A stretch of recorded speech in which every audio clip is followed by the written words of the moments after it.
Hi friends, ആർഫ്രോയിലേക്ക് എല്ലാവർക്കും സ്വാഗതം. ഇന്നത്തെ നിഫ്റ്റിയുടെ തുടക്കം നോക്കിയാൽ വളരെ പോസിറ്റീവായ ഒരു ഗ്യാപ്പ് അപ്പ് ഓപ്പണിംഗ് ആയിരുന്നു ഉണ്ടായിരുന്നത്. 23,530 എന്ന ലെവലിലായിരുന്നു ഓപ്പൺ ചെയ്തത്. ഏകദേശം 118 പോയിന്റിന്റെ ഒരു ഗ്യാപ്പ് അപ്പ് ആയിരുന്നു അത്. അപ്പോൾ അമേരിക്കൻ പ്രസിഡന്റ് ഡൊണാൾഡ് ട്രംപും ചൈനീസ് പ്രസിഡന്റ് ഷീ ജിൻപിങ്ങും തമ്മിലുള്ള ഒരു കൂടിക്കാഴ്ച അത് നിലവിലുള്ള ഇറാൻ US സംഘർഷങ്ങളിൽ ഒരു സമാധാനപരമായിട്ടുള്ള ഒരു മാറ്റങ്ങൾ കൊണ്ടുവരുമെന്നുള്ള ഒരു പ്രതീക്ഷ ഗ്ലോബൽ മാർക്കറ്റിൽ ഉണ്ടായിരുന്നു. കൂടാതെ US മാർക്കറ്റിൽ പൊതുവെ വളരെ പോസിറ്റീവായിട്ടുള്ള ഗ്ലോബൽ ക്യൂസ് ഒക്കെയാണ് നമ്മൾ കാണാൻ കഴിയുന്നത്. അതിൻ്റെ അടിസ്ഥാനത്തിലുള്ള ഒരു പോസിറ്റീവ് ഓപ്പണിംഗ് ആണ് ഇന്ന് മാർക്കറ്റിൽ ഉണ്ടായത്. എങ്കിലും നിഫ്റ്റിയിൽ 11 മണി വരെ ഉള്ള ഒരു ട്രേഡിംഗ് സെഷനിൽ നല്ല സെല്ലിംഗ് പ്രഷർ ഉണ്ടായിരുന്നു. ആ ഓപ്പണിംഗ് പ്രൈസിൽ നിന്നും പിടിഞ്ഞിട്ട് 100 പോയിന്റോളം നിഫ്റ്റി താഴോട്ടേക്ക് വന്നിരുന്നു. എന്നാൽ അതിനുശേഷം അതിശക്തമായ ഒരു മുന്നേറ്റമാണ് നിഫ്റ്റിയിൽ ഉണ്ടായത്. അതായത് ആ ഒരു ലോയിൽ നിന്നും 351 പോയിന്റോളം ഇൻട്രാഡേയിൽ നിഫ്റ്റി ഉയർന്നതായിട്ട് കാണാം. അപ്പോൾ ഇത്തരത്തിലുള്ള ഒരു വലിയ മാറ്റം 11 മണിക്ക് ശേഷം ഉണ്ടാകാനുള്ള കാരണം എന്ത് നമ്മൾ നോക്കിക്കഴിഞ്ഞാൽ, സാധാരണഗതിയിൽ അത്തരം ഒരു മുന്നേറ്റത്തിന് കാരണമാകേണ്ടത് ക്രൂഡ് ഓയിൽ പ്രൈസിലോ അല്ലെങ്കിൽ ഇന്ത്യൻ റുപ്പിയിൽ എന്തെങ്കിലും വേരിയേഷൻസോ ഇത്തരത്തിൽ പോസിറ്റീവായിട്ടുള്ള എന്തെങ്കിലും കാരണം കാണുമായിരുന്നു. പക്ഷെ അവിടെ നമ്മൾ കാണുന്നത് ക്രൂഡ് ഓയിൽ പ്രൈസ് 104, 107 എന്ന റേഞ്ചിലാണ്. വലിയ മാറ്റമൊന്നും ഉണ്ടായിട്ടില്ല. അതേപോലെ ഇന്ത്യൻ റുപ്പി ആണെങ്കിൽ 95.35 മുതൽ 95.83 എന്നുള്ള ആ ഒരു റേഞ്ചിലാണ് ഉണ്ടായിരുന്നത്. അപ്പോൾ അത്തരത്തിൽ ഇറാൻ US മേഖലകളിൽ നിന്നുള്ള എന്തെങ്കിലും പോസിറ്റീവ് വാർത്തകളല്ല ഈ ഒരു മുന്നേറ്റത്തെ സ്വാധീനിച്ചത് എന്ന് വ്യക്തമാണ്. എന്നാൽ ഇന്ന് സെൻസെക്സ് എക്സ്പയറി ഡേ ആണ്. അപ്പോൾ അതുകൊണ്ട് തന്നെ എക്സ്പയറി ഡേയുമായി ബന്ധപ്പെട്ടിട്ട് രാവിലെ മുതൽ മാർക്കറ്റ് താഴുമെന്ന് കരുതിയിട്ട് ഷോർട്ട് പൊസിഷൻ എടുത്തവർ സ്വാഭാവികമായിട്ടും അവിടെ ട്രാപ്പായിട്ടുണ്ടാവും. അപ്പോൾ അവരൊരു ഷോർട്ട് കവറിങ്ങിന് വേണ്ടി ശ്രമിച്ചിട്ടുണ്ടാവും. കാരണം അവിടെ സെൻസെക്സിലോ അല്ലെങ്കിൽ നിഫ്റ്റി 50-ലോ ഉള്ള സ്റ്റോക്കുകളിലാണ് കാര്യമായ മുന്നേറ്റം ഉണ്ടായത്. ബ്രോഡ് മാർക്കറ്റിൽ ഇപ്പോൾ സ്മോൾ ക്യാപ്പിൽ ഈ റാലി ഉണ്ടായിട്ടില്ല. കാരണം ഇന്ന് അഡ്വാൻസ് ഡിക്ലൈൻ ചെയ്ത സ്റ്റോക്കുകൾ നോക്കിക്കഴിഞ്ഞാൽ ഡിക്ലൈൻ ചെയ്ത സ്റ്റോക്കുകളാണ് കൂടുതൽ. അപ്പോൾ തീർച്ചയായിട്ടും അവിടെ ഇൻഡെക്സ് ലെവലിലുള്ള ഒരു അഡ്ജസ്റ്റ്മെൻ്റ് ആണ് നടന്നിട്ടുള്ളത്. കാരണം വളറ്റിലിറ്റി ഇൻഡെക്സ് ആയിട്ടുള്ള ഇന്ത്യ വിക്സ് ഇന്ന് 19-ൽ നിന്ന് 18-ലേക്ക് താഴോട്ടേക്ക് വന്നതായിട്ട് കാണാം. അപ്പോൾ ഫ്യൂച്ചർ ആൻഡ് ഓപ്ഷൻസ് റിലേറ്റഡ് ആയിട്ടുള്ള ഒരു ഇൻഡെക്സ് ലെവല് ഷോർട്ട് കവറിങ് അവിടെ നടന്നിട്ടുണ്ട്. എന്നാൽ അത്തരം ഒരു ഷോർട്ട് കവറിങ്ങിലേക്ക് ട്രേഡേഴ്സിനെ പാനിക്കായിട്ട് ബൈ ചെയ്യാൻ പ്രേരിപ്പിച്ച ഘടകം എന്തായിരിക്കുമെന്ന് നോക്കിക്കഴിഞ്ഞാൽ ആ സമയത്ത് വന്ന ഒരു റിപ്പോർട്ടാണ് അതിനൊരു കാരണമായിട്ട് കാണുന്നത്. ഗവൺമെൻറ് ഭാഗത്തു നിന്നുള്ള ഒരു ഒഫീഷ്യലായിട്ടുള്ള ഒരു സ്ഥിരീകരണമായിട്ട് നമുക്ക് കാണാൻ കഴിയില്ല.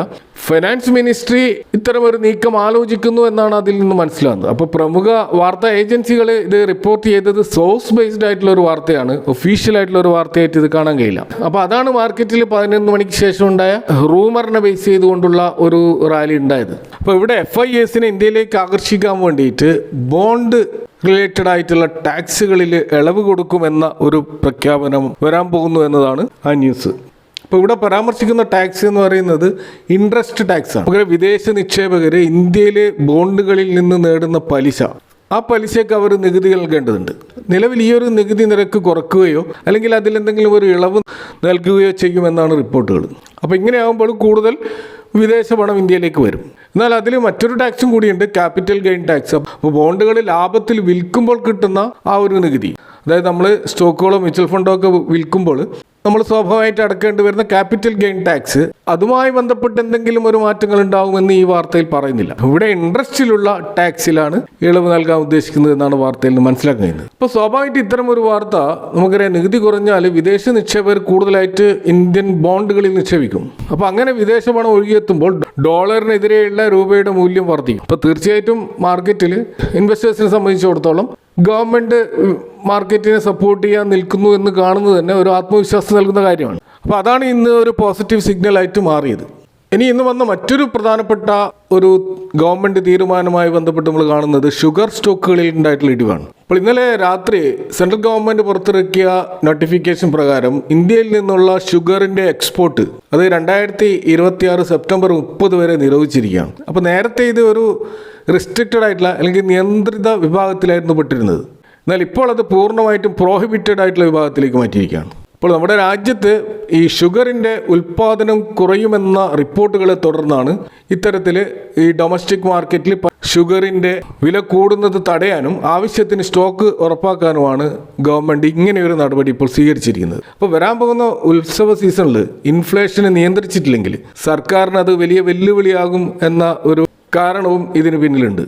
ഇപ്പോൾ സാധാരണഗതിയിൽ ഈ ഷുഗർ സ്റ്റോക്കുകൾക്ക് ഇൻ്റർനാഷണൽ മാർക്കറ്റിൽ ഷുഗർ വിൽക്കുമ്പോൾ കിട്ടുന്ന ആ ഒരു വലിയ ലാഭം അതാണ് ഇവിടെ നഷ്ടപ്പെടുന്നത്.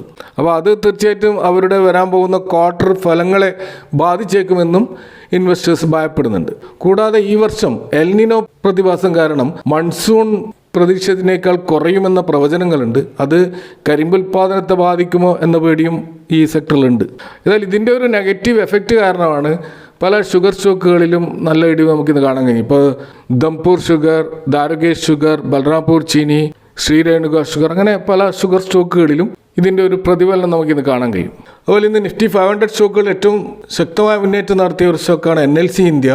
ഏകദേശം 14% മുതൽ 16% വരെ ഉയർന്നിട്ട് ഇതിൻ്റെ പ്രൈസ് 373 എന്ന റേഞ്ചിലും ഇതിൻ്റെ പ്രൈസ് ഉയർന്നതായിട്ട് നമുക്ക് കാണാൻ കഴിയും. അപ്പോൾ കമ്പനി പുറത്തുവിട്ടിരിക്കുന്ന Q4 റിസൾട്ടിൽ അതിൻ്റെ ഇയർ ഓൺ ഇയർ പ്രോഫിറ്റിൽ 159% വർധനമാണ് കാണിക്കുന്നത്. 451 കോടിയിൽ നിന്നും 1393 കോടിയായിട്ടാണ് പ്രോഫിറ്റ് ഉയർന്നിട്ടുള്ളത്. ഇതുകൂടാതെ കമ്പനിയുടെ ഓപ്പറേറ്റിംഗ് പ്രോഫിറ്റ് 31% വെച്ച് വർദ്ധിച്ചിട്ടുണ്ട്. അപ്പോൾ ഈ NLC ഇന്ത്യ ഒരു PSU കമ്പനിയാണ്. അവർ കൂടുതലായിട്ട് കൽക്കരി ഉൽപ്പാദനമാണ് നടത്തിക്കൊണ്ടിരുന്നത്. അവിടെ നിന്നിപ്പോൾ റിന്യൂവബിൾ എനർജി മേഖലയിലേക്ക് അവർ മാറിക്കൊണ്ടിരിക്കുകയാണ്. അപ്പോൾ ഇവരുടെ ഒരു സബ്സിഡിയറി കമ്പനി ആയിട്ടുള്ള NLC ഇന്ത്യ റിന്യൂവബിൾ ലിമിറ്റഡ് അതിൻ്റെ IPO വരുമെന്നുള്ള ഒരു പ്രതീക്ഷയും മാർക്കറ്റിൽ ഓൾറെഡി ഉണ്ട്. അപ്പോൾ കമ്പനിയുടെ ചരിത്രത്തിൽ ഏറ്റവും ഉയർന്ന ലാഭവും ഇതുപോലുള്ള IPO വാർത്തകളും അതുപോലെ തന്നെ എനർജി സെക്ടറിലുള്ള ഡിമാൻഡുമാണ് സ്റ്റോക്കിൽ നിന്ന് ഇത്രയധികം ഉയരാൻ കാരണം. കൂടാതെ ഈ സ്റ്റോക്ക് ഒരു അണ്ടർ വാല്യൂഡ് ആയിട്ട് കിടക്കുന്ന ഒരു സ്റ്റോക്കാണെന്ന് നമുക്ക് കാണാൻ കഴിയും. ഇപ്പോൾ സ്വാഭാവികമായിട്ടും മാർക്കറ്റിൽ ഒരു വാല്യൂ ബൈങ് നടക്കുന്നത് കൊണ്ട് ഇത്തരത്തിലുള്ള അണ്ടർ വാല്യൂഡ് ആയിട്ടുള്ള സ്റ്റോക്കുകളിൽ ഇൻവെസ്റ്റേഴ്സ് തിരഞ്ഞുപിടിച്ച് ഇൻവെസ്റ്റ് ചെയ്യുന്നതിൻ്റെ ഒരു ഉദാഹരണമായിട്ടാണ് നമുക്കിത് കാണാൻ കഴിയുന്നത്.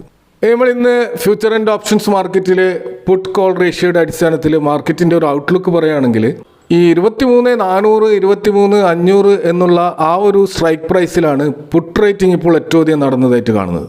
അപ്പോൾ ആ ഒരു ലെവലിൽ നിന്ന് മാർക്കറ്റ് താഴോട്ടേക്ക് പോവുകയില്ല എന്നാണ് ട്രേഡേഴ്സ് വിശ്വസിക്കുന്നത്.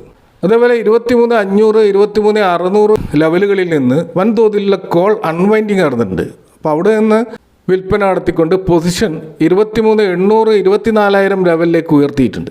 മാർക്കറ്റിൻ്റെ ഒരു റെസിസ്റ്റൻസ് 23,800, 24,000 ലെവലിലേക്ക് ഉയർന്നിട്ടുണ്ട്. അതുപോലെ തന്നെ ഈ പുട്ട് കോൾ റേഷ്യോ സൂചിപ്പിക്കുന്നത് അത് 1 മുകളിൽ വന്നു എന്നുള്ളതാണ്. അപ്പോൾ ഇവിടെ ബുൾസ് മെല്ലെ മെല്ലെ ഒരു ആധിപത്യത്തിന് വേണ്ടി ശ്രമിക്കുന്നുണ്ട് എന്നതിൻ്റെ ഒരു സൂചനയാണിത്.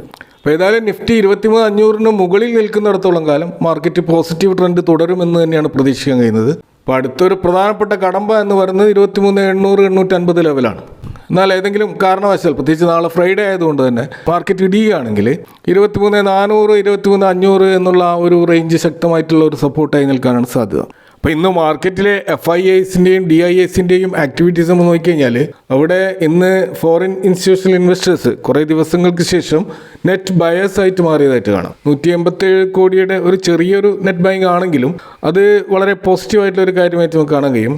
കൂടാതെ DIIസും ഏകദേശം 684 കോടിയുടെ ഒരു നെറ്റ് ബൈങ് നടത്തിയതായിട്ട് കാണാം. അപ്പോൾ FIIസും DIIസും ഒരേപോലെ നെറ്റ് ബയേഴ്സ് ആവുക എന്നുള്ളത് പറയുന്നത് തന്നെ മാർക്കറ്റിൽ വളരെ പോസിറ്റീവായിട്ടുള്ള ഒരു കാര്യമാണ്. അപ്പോൾ ഇന്നത്തെ ആ ഒരു ബോണ്ട് റിലേറ്റഡ് ആയിട്ടുള്ള വാർത്തകൾ FIIസിനെ പ്രചോദിപ്പിച്ചിട്ടുണ്ടോ എന്ന് നമുക്ക് ഇനിയുള്ള സെഷനിൽ മനസ്സിലാക്കാൻ ശ്രമിക്കാം. അപ്പോൾ ഇതൊക്കെയാണ് ഇന്നത്തെ മാർക്കറ്റുമായി ബന്ധപ്പെട്ട് നിങ്ങളുമായി ഷെയർ ചെയ്യാനുള്ളത്. ഈ വിഷയങ്ങളുമായി ബന്ധപ്പെട്ടുള്ള നിങ്ങളുടെ അഭിപ്രായങ്ങളും കമൻറ്റുകളും അറിയിക്കാം. Thanks for watching. See you next time with another video.